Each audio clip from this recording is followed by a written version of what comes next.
40% of the world's maritime trade came to a grinding halt exactly 24 hours ago. As of April 28, 2026, the Taiwan Strait, the most critical artery of the global economy, is no longer a passage. It is a cage. Xi Jinping has finally pulled the trigger on Joint Sword 2026, a massive military operation that isn't a drill, but a functional kinetic blockade of a sovereign democratic island of 23 million people. Right now, over 100 People's Liberation Army Navy vessels have effectively erased the median line, encircling Taiwan in a coordinated Anaconda grip that has left the world's most advanced semiconductor foundries isolated from their customers in Silicon Valley, Austin, and Detroit. This is the moment the Pentagon has feared for decades, and it is happening while the American consumer is still asleep. If you think this is just another regional skirmish in the South China Sea, you are ignoring the reality that your smartphone, your car, and your defense systems are all tethered to the very waters that are currently being patrolled by Chinese-type 055 Renhai-class destroyers.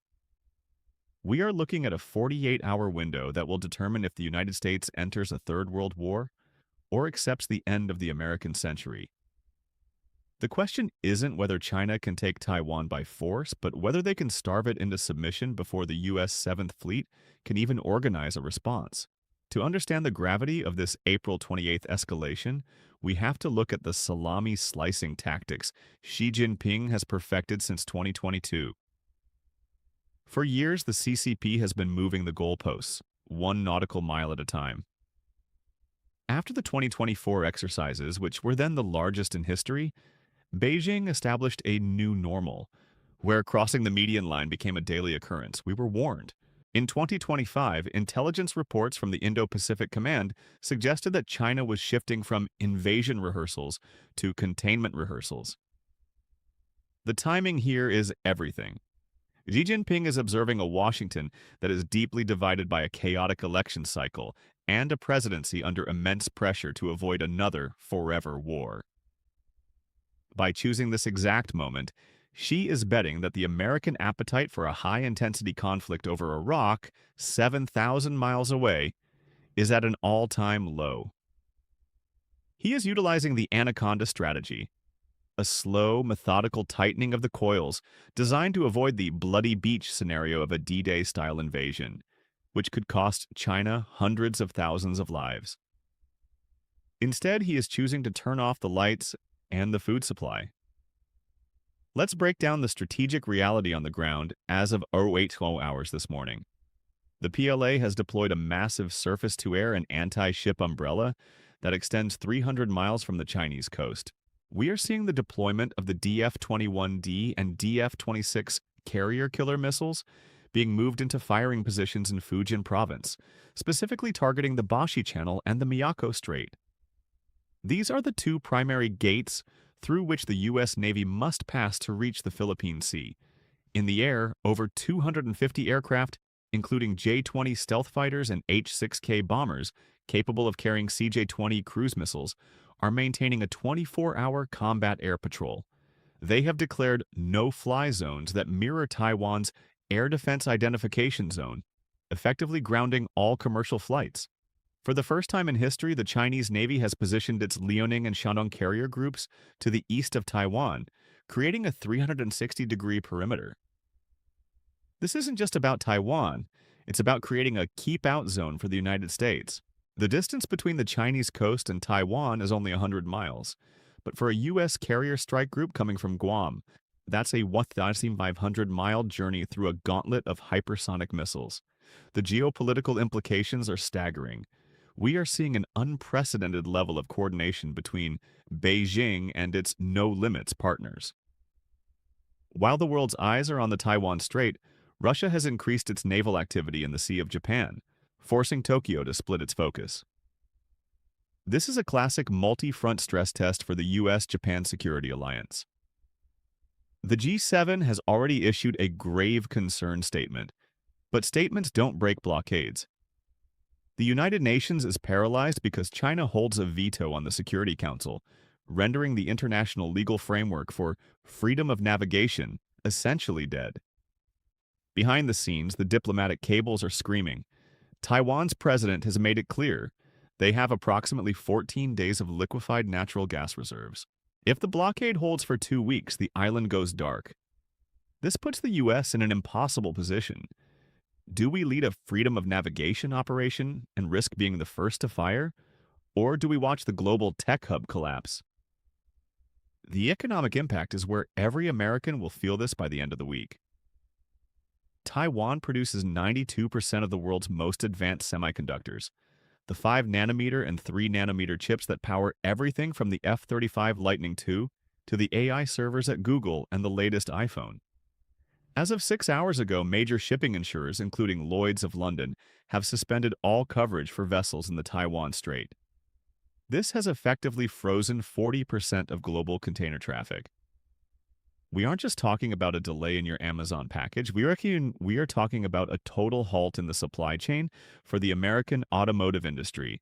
Plants in Michigan and Ohio will likely begin furloughing workers within 7 to 10 days because the just-in-time delivery of electronic control units has stopped. The Philadelphia Semiconductor Index has already plummeted by 18% in pre-market trading. The cost of a simple laptop could triple by next month if this blockade isn't broken. This is economic warfare disguised as a military exercise.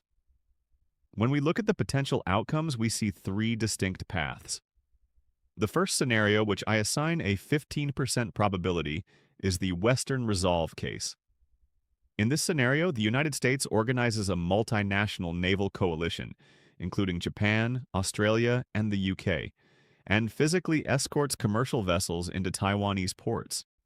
Xi Jinping, realizing that a hot war with a global coalition would devastate the Chinese economy and potentially lead to the collapse of the CCP, orders a tactical withdrawal, claiming the exercise met its objectives.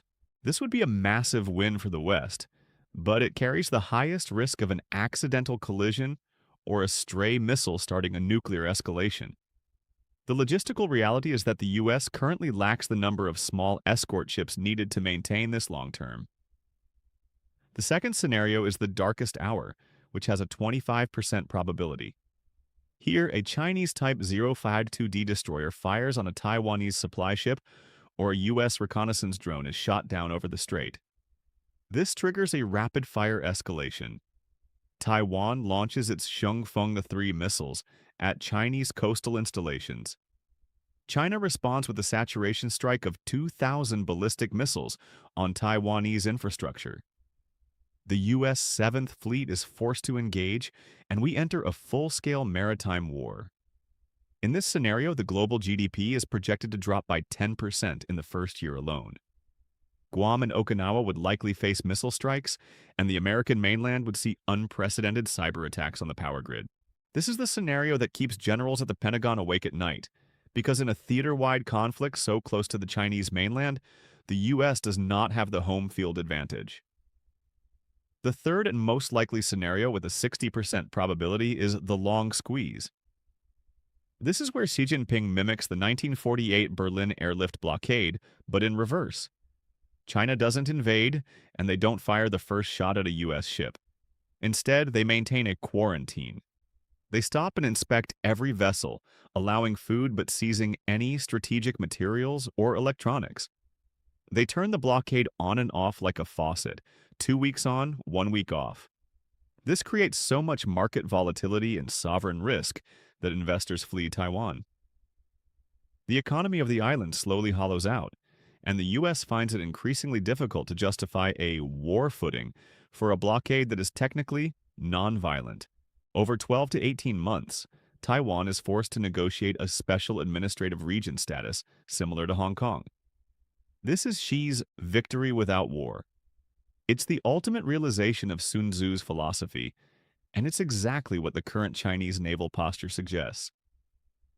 For the average American, this isn't a foreign policy issue, it's a standard of living issue.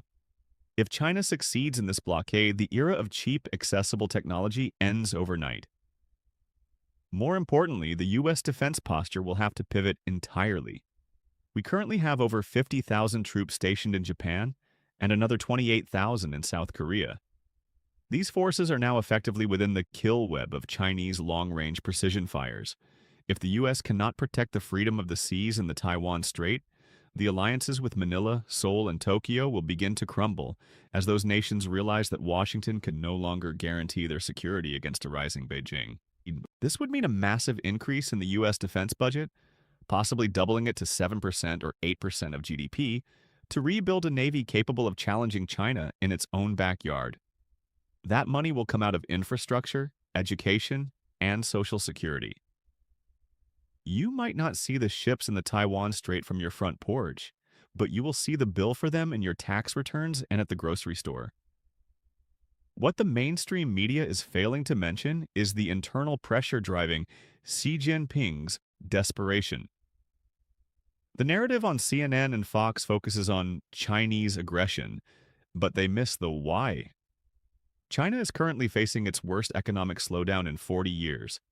Their youth unemployment is estimated to be over 25%, and their property market, which represents 70% of household wealth, is in a terminal collapse. Xi isn't acting from a position of absolute strength. He is acting from a position of demographic and economic urgency. He knows that by 2030, China's working-age population will be shrinking so fast that they may no longer have the industrial capacity to fight a major war.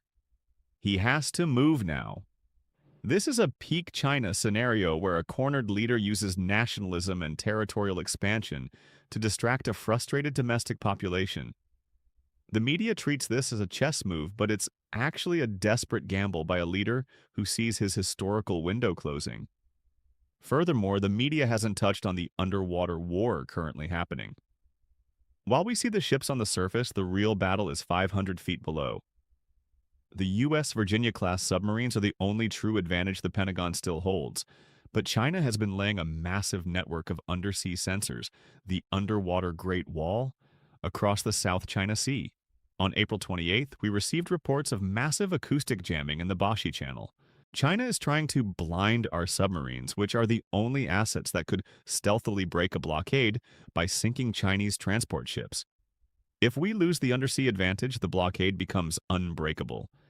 The official narrative tells you that this is about peace and stability in the region. The reality is that we are witnessing the first stage of a global transition. This is the first time since 1945 that a major power has dared to cut off a critical global trade route in defiance of the United States Navy. Xi Jinping is testing the red lines of the Trump administration, looking for any sign of hesitation. He believes that the West is decadent, divided, and unwilling to sacrifice its comfort for the sake of an abstract concept like maritime law. He is betting that you care more about the price of gas than the freedom of a small island. As we move into the next 48 hours, the key indicators to watch are the Notice to Mariners issued by the Maritime Safety Administration of China and the movement of the U.S. 1st Marine Aircraft Wing in Okinawa. If the U.S. begins moving its assets closer to the first island chain, we are heading toward a kinetic confrontation. If the U.S. carrier groups remain in the Philippine Sea 500 miles away, it is a signal that Washington is opting for a diplomatic exit, which would effectively hand the keys of the Pacific to Beijing. The strategy of the Anaconda is to wait. Xi is waiting for the panic to set in, not just in Taipei, but in Washington and New York. He is waiting for the phone call from the White House asking for a de-escalation that will inevitably require concessions. This is not a drill. This is the end of the post-Cold War order. For 30 years, we lived in a world where the U.S. Navy guaranteed that any ship could go anywhere. On April 28, 2026, that world ceased to exist. We are now in a world of shuttered seas, where the flow of the global economy is subject to the whims of a single man in the Great Hall of the People. The countdown has started, and the clock is ticking not just for Taiwan, but for the fundamental security of the American way of life. The 48-hour window is closing, and the choices made this week will echo for the rest of the century. Stay informed, because the facts are the only thing that will keep us grounded as the world shifts beneath our feet.